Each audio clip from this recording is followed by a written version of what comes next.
जय श्री कृष्णा। राधे राधे। नमस्कार दोस्तों, स्वागत है आप सभी का हमारे YouTube चैनल पर। ओम नमः भगवते वासुदेवाय। प्यारे भक्तों, आज आप श्रवण करें कार्तिक महीने में प्रत्येक दिन सुनी जाने वाली 7 प्रमुख कथाएं एक साथ। कथाओं को ध्यान लगाकर श्रवण करें, भगवान की कृपा आप सभी पर अवश्य होगी। तो आइए श्रवण करते हैं कथा। प्रेम से बोलिए कार्तिक के ठाकुर की जय हो। एक बूढ़ा ब्राह्मण था।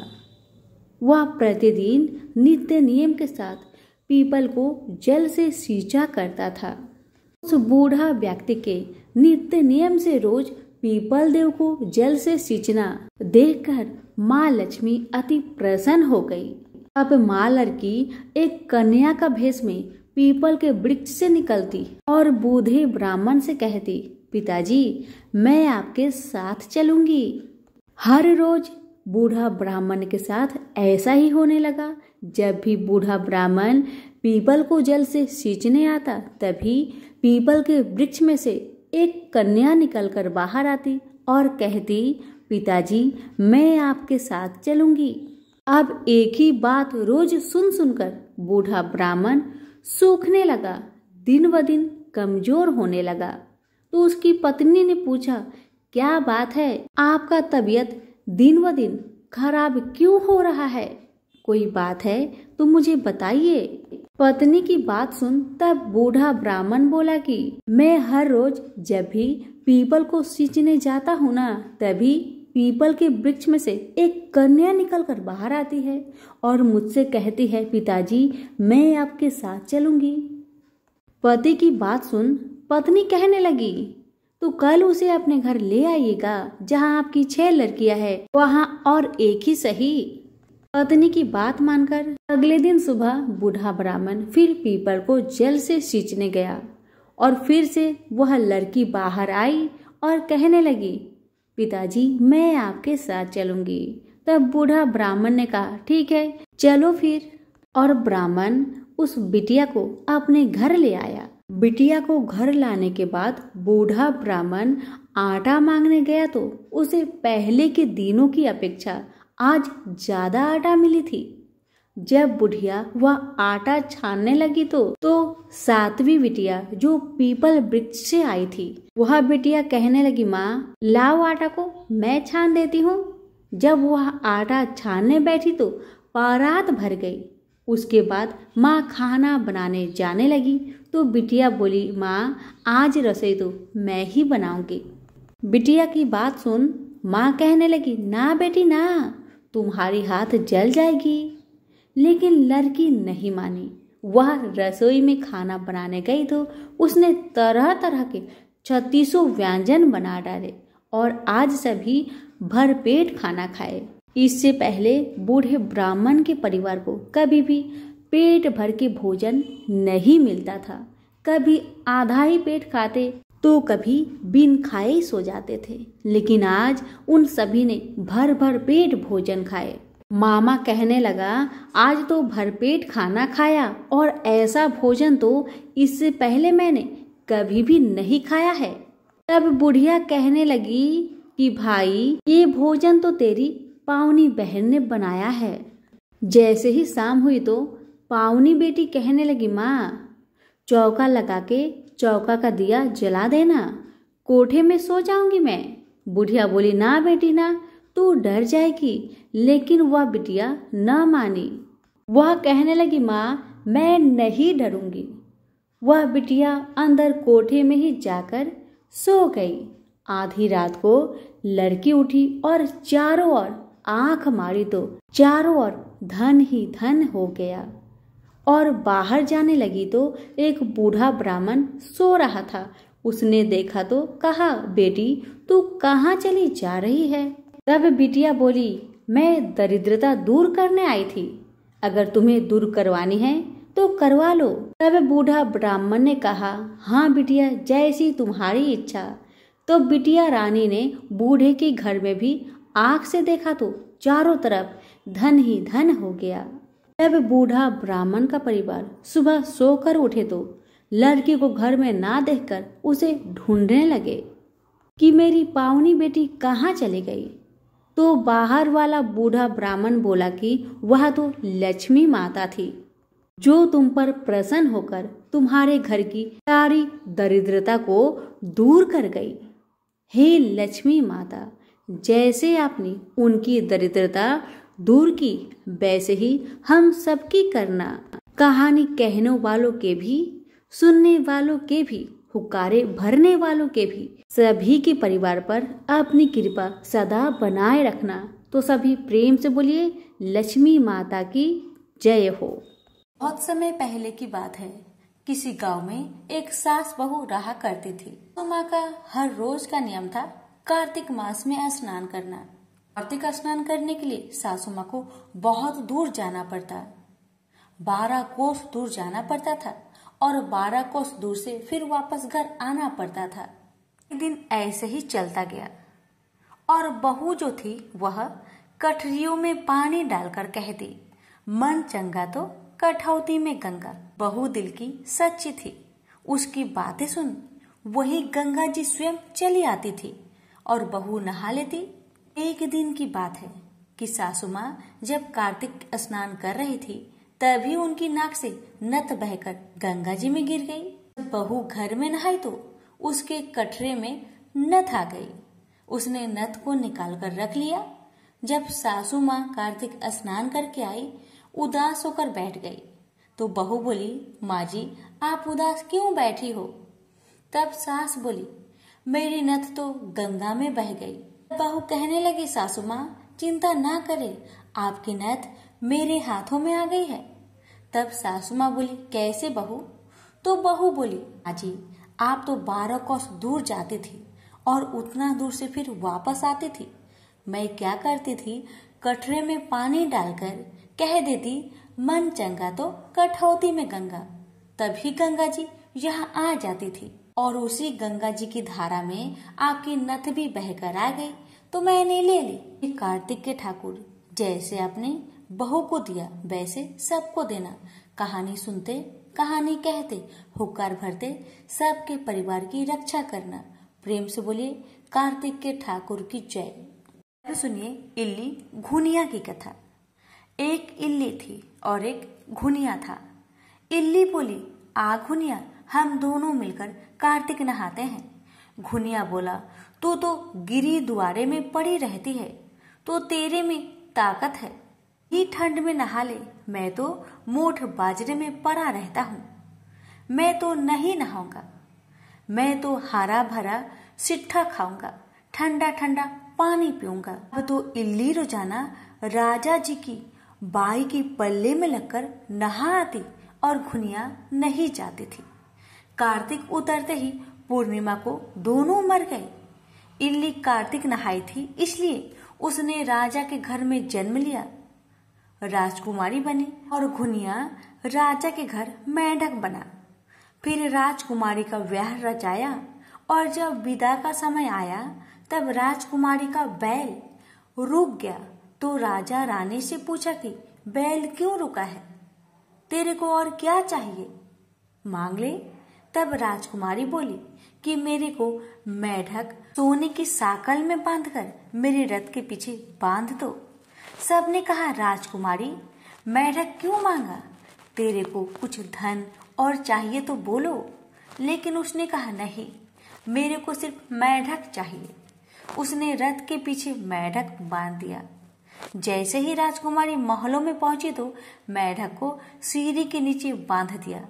जब भी राजकुमारी सीढ़िया से उतरती चढ़ती तो मेढक कहता, ए चटको मटको श्याम सुंदरी थोड़ी पानी पिला। मेढक की बातें सुन राजकुमारी कहती, मैं तुम्हें कहती थी ना कि तू कार्तिक नहा।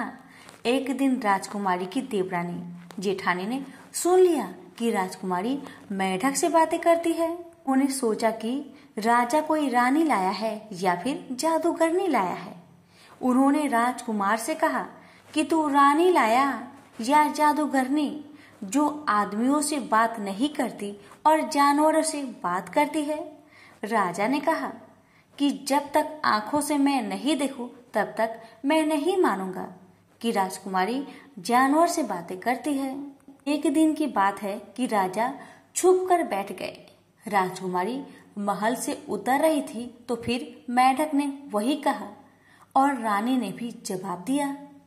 तब राजा तलवार लेकर खड़ा हो गया और कहा कि तू मेंढक से क्या बातें करती है, सच सच बता वरना मैं तुम्हारा सर को काट डालूंगा। रानी बोली कि पिछले जन्म में मैं एक इल्ली थी और यह एक घुनिया था। इसको मैंने कहा था कि हम दोनों कार्तिक नहाएंगे। ये तो नहीं नहाया और मैं नहा ली, इसलिए हम दोनों को पिछले जन्म का बात याद है और वही बातें करते हैं। राजा ने कहा कि कार्तिक में गंगा स्नान का इतना बड़ा फल होता है तो हम दोनों जोरे से कार्तिक नहाएंगे और खूब दान पुण्य करेंगे, जिससे हमें आगे इससे ज्यादा फल मिलेगा। दोनों कार्तिक नहाने लगे। राजा के घर खूब धन संपत्ति हो गई। हे कार्तिक महाराज, जैसी इल्ली को दिया सबको देना, जैसा घुनिया को दिया वैसा किसी को ना देना। तो प्रेम से बोलिए कार्तिक के ठाकुर की जय। अब सुनेंगे नित्य नेम की कथा। दो माँ बेटी थी। वह रोजाना नित्य नेम की कहानी करती थी। उसकी बेटी ने कहा, माँ मैं नित्य नेम की कहानी कहूंगी। माँ ने कहा, बेटी तेरी कहानी ससुराल में कौन सुनेगा, इसलिए तुम नित्य नेम की कहानी मत लो। लेकिन बेटी नहीं मानी। बेटी की जिद के आगे माँ को झुकना पड़ा। बेटी नित्य नेम की कहानी कहती और माँ सुनती। जब बिटिया की शादी हो गई तो ससुराल गई तो सबसे कहती कि मेरी नित्य नेम की कहानी सुन लो। सभी कुछ न कुछ बहाना बनाकर टाल देते थे। कोई भी उसका कहानी नहीं सुनता था। दिन की बात है, एक पड़ोसन को उस पर दया आ गई और वह बोली, बहन आओ मैं तुम्हारी कहानी सुनूंगी। तो बहू हर रोज पड़ोसन के पास आती, कहानी सुनाती और खाना खा लेती थी। एक दिन ननद ने अपनी माँ से कहा, माँ भाभी ना पड़ोस के कहने पर खाना खा लेती है और हम कहते हैं तो खाना नहीं खाती। माँ ने कहा, पड़ोसन से जाकर मना कर देना, हमारी बहू का नित्य नेम की कथा वो ना सुने। बेटी ने कहा, ठीक है माँ मैं कह दूंगी। अब लड़की पड़ोसन के पास जाकर पड़ोसन से मना करती है कि आप मेरी भाभी की नित्य नेम की कहानी को ना सुने। इतना कहकर ननद वहां से चली जाती है। पड़ोसन अपने पति से कहती है, पड़ोस की बेटी आई थी, उसने मना किया कि उसकी भाभी अगर मुझसे नित्य नेम की कथा कहे तो मैं ना सुनूं। तो पति ने कहा, अगर उसकी माँ मना करे तो मत जाना। अगले दिन सास ने पड़ोसन को मना कर दिया। तो बहू की कहानी सुनने वाला कोई न था। बेचारी भूखी रहती। ससुर ने पूछा कि बहू कैसी है, तो सास ने कहा, अच्छी है, काम काज तो कर लेती है मगर कुछ खाती नहीं है। ससुर ने कहा कि बड़े घर की बेटी है, काम करने से थक जाती होगी, इससे काम मत कराया करो। लेकिन वह फिर भी नहीं खाती। धर्मराज जी का आसन डोल उठा कि इस नगरी में ऐसा कौन है जो भोजन नहीं करता, उसे बुलाओ। स्वर्ग से विमान आया तो सास बोली, मैं चलूंगी। तो बहू ने कहा, आपको तो बहुत काम था, मेरी कहानी सुनने का समय नहीं था। जेठानी ने कहा, मैं चलूंगी। तो बहू कहने लगी, आपको भी तो मालिक का खाना बनाना है, तो आप कैसे चल सकती हैं। अब ननद ने कहा, भाभी मैं भी चलूंगी। तो भाभी कहने लगी, आपको तो गुड्डे गुड़िया खेलने से फुर्सत नहीं थी, तो आप कैसे चलेंगी। पड़ोसन बोली कि मैं चलूं। तो वो बोली, हाँ चलो, आपने तो मेरी नित्य नेम की कहानी सुनी है। वह अपने मालिक के पास गई और मालिक बोला कि तू तो बड़ी भाग्यवान है जो जीते जी जा रही है, मरकर तो सभी जाते हैं, वह भी गई। इसी तरह पास पड़ोस का सुख दुख सुनते सुनाते मिलजुल कर रहना चाहिए। प्रेम से बोले कार्तिक के ठाकुर की जय। सुनिए तुलसी जी की कथा। कार्तिक के महीने में सब कोई तुलसी माता को सींचने जाता था। सब कोई तो सींच के चला आता था, मगर एक बूढ़ी माई थी। वह तुलसी माता को रोजाना सींचती और कहती, तुलसी माता सबकी दाता, मैं बिरला सींचू तेरा, तू कर निस्तारा मेरा। तुलसी माता अडुआ दे, लडुआ दे, पीताम्बर की धोती दे, मीठा मीठा ग्रास दे, कुंड का बांस दे, चटके की चाल दे, पटके की मौत दे, चंदन की काठ दे, झालर की झिनकार दे, साई का राज दे, दाल भात का जीवन दे, 11 का दिन दे, श्री कृष्ण को कांधा दे। इतनी बात सुनकर तुलसी माता सूखने लगी। एक बार भगवान श्री कृष्ण ने पूछा कि तुम्हारे पास तो इतनी औरतें आती है, तुम्हें जिमाती है, तो भी तुम कैसे सूखने लगी? तुलसी माता ने कहा कि एक बुढ़िया माई आती है जो रोजाना इतनी बात कहकर जाती है। मैं और सब कुछ दे सकूं, पर श्री कृष्ण जी का कंधा कहां से दूंगी? थोड़ी दिन बाद बुढ़िया मर गई। कोई बुढ़िया माई की लाश को उठाने लगे, पर वह इतनी भारी हो गई कि किसी से उठी नहीं।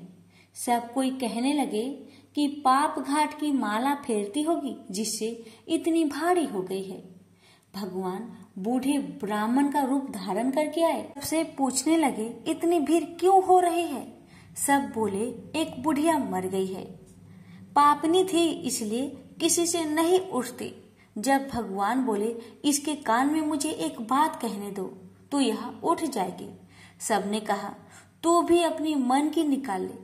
भगवान ने जाकर उसके कान में कहा, बुढ़िया माई तू बिरुआ सींचे मेरा, मैं करूं निस्तारा तेरा। बुढ़िया माई अडुआ ले, गडुआ ले, पीताम्बर की धोती ले, मीठा मीठा ग्रास ले, बैकुंठ का बांस ले, चटके की चाल ले, पटके की मौत ले, चंदन की काठ ले, झालर का झनकार ले, साई का राज ले, दाल भात का जीवन ले, कृष्ण का कांधा ले। इतना सुनते ही बुढ़िया माई हल्की हो गई। भगवान कंधे पर ले गए, उसकी मुक्ति हो गई। हे तुलसी माता, जैसी उसकी मुक्ति करी ऐसे ही हमारी करियो। जैसे उसको कंधा दिया वैसे सबको दियो। प्रेम से बोलिए, तुलसी मैया की जय, श्री कृष्ण भगवान की जय, कार्तिकेय ठाकुर की जय। सुनिए गंगा जमुना की कथा। एक गंगा थी, एक जमुना थी। दोनों बहनें एक साहूकार के खेत में से जा रही थी। जमुना ने 12 दाने गेहूं के खेत में से तोड़ लिए। गंगा बोली कि बहन, यह चोरी है, तो पाप लग गया। जमुना बोली कि अब यह कैसे उतरेगा? गंगा बोली कि 12 बरस साहूकार के नौकरी करके उतरेगा। जमुना साहूकार के यहाँ जाकर बोली, मुझे नौकर रख लो, 4 काम छोड़कर मैं तुम्हारे घर के सारे काम कर दूंगी। एक तो जूठे बर्तन नहीं धोऊंगी, झाड़ू नहीं लगाऊंगी, सेज नहीं बिछाऊंगी और दिया नहीं चासू। साहूकार ने उसे नौकर रख लिया। 12 बरस बाद कुंभ का मेला आया। साहूकारनी मेले में जाने लगे तो जमुना ने उन्हें एक सोने का टका दिया और बोली कि वहाँ मेरी बहन गंगा है, उसको यह टका दे देना। कह देना कि बहन जमुना ने भेजा है। तो वह हाथ पसार कर गोरी गोरी बइयों में हरी हरी चूड़ियां पहन लेगी। वह लोग वहां जाकर सोने का टका देने लगे तो गंगा ने हरी हरी चूड़ियां गोरी गोरी बइया हाथ पसार कर ले लिया और बोली, मेरी बहन जमुना से कह देना कि अब तेरे 12 बरस पूरे हो गए हैं, अब वह आ जाए। साहूकारनी घर आए, जमुना से बोले कि तेरी बहन बोली है कि तेरे 12 बरस पूरे हो गए हैं। ना सुनते ही जमुना सहस्त्र धारा होकर बहने लगी। साहूकारनी को जब यह पता लगा कि जमुना माता हमारे घर में काम करती थी, तो मुद्दे माथे पर गए और सोचने लगे, अब हमारा पाप कैसे उतरेगा। उधर जमुना गंगा के पास गई तो गंगा ने पूछा कि तू साहूकारनी को धीरज बंधकर आई है या नहीं। जमुना बोली कि मैंने तो कुछ भी नहीं कहा। गंगा बोली कि उनका धीरज बांध कर आ, नहीं तो उनको संतोष कैसे होगा। जमुना दोनों के सामने आई, बोली कि तुम उदास क्यों हो। वे बोले कि हमने आपसे ऊंचा नीचा काम करवाया है, अब हमारा पाप कैसे उतरेगा। जमुना बोली कि तुम्हारे कोई पाप नहीं लगा है, मैं तो अपना पाप उतारने आई थी। तुम्हारे खेत में से 12 दाने गेहूं के तोड़ लिए थे, इसलिए मुझे दोष लग गया था। तुम्हारे यहाँ 12 साल काम करने से जो उतर गया है। तुम उठो, तुम्हारे कोई दोष नहीं लगा है। तुम्हारे खूब धन लक्ष्मी हो जाएगी और तुम्हारी मुक्ति हो जाएगी। इतना कहकर जमुना माता वहां से अंतर ध्यान हो गई। हे जमुना माता, जैसे मुक्ति साहूकार साहूकारनी को दी, वैसे सबको देना, हमें भी, हमारे सारे परिवार को देना। प्रेम से बोलिए गंगा मैया की जय, जमुना माता की जय, कार्तिक के ठाकुर की जय। बहुत समय पहले की बात है। बनारस के गांव में एक बड़े धनवान सेठ रहते थे। वह विष्णु भगवान के परम भक्त थे और हमेशा सच बोला करते थे। एक बार जब भगवान सेठ की प्रशंसा कर रहे थे, तभी माँ लक्ष्मी ने कहा, स्वामी, आप इस सेठ की इतनी प्रशंसा क्यों क्या करते हैं? क्यों ना आज उसकी परीक्षा ली जाए और जाना जाए कि क्या वह सचमुच इसके लायक है या नहीं। भगवान बोले, ठीक है देवी, जैसी आपकी इच्छा। विष्णु भगवान ने लक्ष्मी जी से कहा कि अभी सेठ गहरी निद्रा में है, आप उसके सपने में जाए और उसकी परीक्षा ले लीजिए। अगले ही क्षण सेठ जी को सपना आया। सपने में धन की देवी लक्ष्मी उनके सामने आई और बोली, हे मनुष्य, मैं धन की देवी धात्री लक्ष्मी हूँ। सेठ जी को अपनी आंखों पर यकीन नहीं हुआ और वो बोले, हे माता, आपने साक्षात अपने दर्शन देकर मेरा जीवन धन्य कर दिया है। बताइए, मैं आपकी क्या सेवा कर सकता हूँ? माता ने कहा, कुछ नहीं, मैं तो बस इतना बताने आई हूँ कि मेरा स्वभाव चंचल है और बरसों से तुम्हारे भवन में निवास करते करते मैं ऊब चुकी हूँ और यहाँ से जा रही हूँ। सेठ जी बोले, मेरा आपसे निवेदन है कि आप यहीं रहे, किंतु अगर आपको यहाँ अच्छा नहीं लग रहा है तो मैं आपको भला कैसे रोक सकता हूँ। आप अपनी इच्छा अनुसार जहाँ चाहें वहाँ जा सकती हैं। इतना कहते ही माँ लक्ष्मी सेठ के घर से चली गई। थोड़ी देर बाद वे रूप को बदलकर पुनः सेठ के स्वप्न में यश के रूप में आई और बोली, सेठ, मुझे पहचान रहे हो? सेठ ने कहा, नहीं महोदय, आपको मैंने नहीं पहचाना। भेष रूपी लक्ष्मी माता ने कहा, मैं यश हूँ, मैं ही तेरी कीर्ति और प्रसिद्धि का कारण हूँ, लेकिन अब मैं तुम्हारे साथ रहना नहीं चाहता क्योंकि माँ लक्ष्मी यहाँ से चली गई है, अतः मेरा भी यहाँ कोई काम नहीं। सेठ ने कहा, ठीक है, यदि आप भी जाना चाहते हैं तो वही सही। सेठ जी अभी भी स्वप्न में ही थे और उन्होंने देखा कि वह दरिद्र हो गए हैं और धीरे धीरे उनके सारे रिश्तेदार व मित्र भी उनसे दूर हो गए हैं। यहाँ तक कि जो लोग उनका गुणगान किया करते थे वो भी आज उनकी बुराई कर रहे हैं। कुछ और समय बीतने पर माँ लक्ष्मी धर्म का रूप धारण करके पुनः सेठ के सपने में आई और बोली, मैं धर्म हूँ। माँ लक्ष्मी और यश के जाने के बाद भी इस दरिद्रता में तुम्हारा साथ नहीं दे सकता, मैं जा रहा हूँ। जैसा आपकी इच्छा, सेठ ने उत्तर दिया और धर्म भी वहाँ से चला गया। कुछ और समय बीत जाने पर माँ लक्ष्मी सत्य के रूप में स्वप्न में प्रकट हुई और बोली, मैं सत्य हूँ। लक्ष्मी, यश और धर्म के जाने के बाद अब मैं भी यहाँ से जाना चाहती हूँ। ऐसा सुन सेठ जी ने तुरंत सत्य के पांव पकड़ लिए और बोले, हे महाराज, मैं आपको नहीं जाने दूंगा। भले ही सब मेरा साथ छोड़ दे, मुझे त्याग दे, पर कृपया आप ऐसा मत करिए। सत्य के बिना मैं एक क्षण नहीं रह सकता। यदि आप चले जाएंगे तो मैं तत्काल ही अपना प्राण त्याग दूंगा। लेकिन तुमने बाकी तीनों को बड़ी आसानी से जाने दिया, उन्हें क्यों नहीं रोका? सत्य ने प्रश्न किया।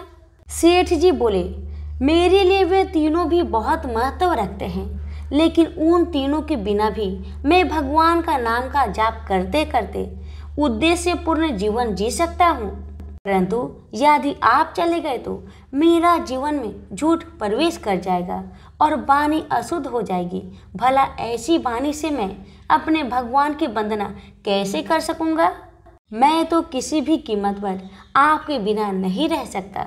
सेठ जी के उत्तर सुन सत्य बहुत प्रसन्न हुआ और उसने कहा, तुम्हारी अटूट भक्ति ने मुझे यहाँ रुकने पर विवश कर दिया और अब मैं यहाँ से कहीं नहीं जाऊंगा। और ऐसा कहते हुए सत्य अंतर्ध्यान हो गया। सेठ जी अभी भी निद्रा में थे। थोड़ी देर बाद स्वप्न में धर्म वापस आया और बोला, मैं अब तुम्हारे पास ही रहूंगा क्योंकि यहाँ सत्य का निवास है। सेठ जी ने प्रसन्नतापूर्वक धर्म का स्वागत किया। उसके तुरंत बाद यश भी लौट आया और बोला, जहाँ सत्य और धर्म है वहाँ यश स्वतः ही आ जाता है, इसलिए अब मैं भी तुम्हारे साथ ही रहूंगा। सेठ जी ने यश की भी आवभगत की और अंत में माँ लक्ष्मी आई। उन्हें देखते ही सेठ जी नतमस्तक होकर बोले, हे देवी, क्या आप भी पुनः मुझ पर कृपा करेंगी? अवश्य, जहाँ सत्य धर्म और यश हो वहाँ मेरा वास निश्चित है, माँ लक्ष्मी ने उत्तर दिया। यह सुनते ही सेठ जी की नींद खुल गई। उन्हें यह सब स्वप्न लगा, पर वास्तविकता में वह एक कड़ी परीक्षा से उत्तीर्ण होकर निकले थे। मेरे प्यारे दोस्तों, हमें भी हमेशा याद रखना चाहिए कि जहाँ सत्य का निवास होता है वहाँ यश, धर्म और लक्ष्मी का निवास स्वतः ही हो जाता है। सत्य है तो सिद्धि, प्रसिद्धि और समृद्धि है। प्रेम से बोलिए लक्ष्मी नारायण की जय।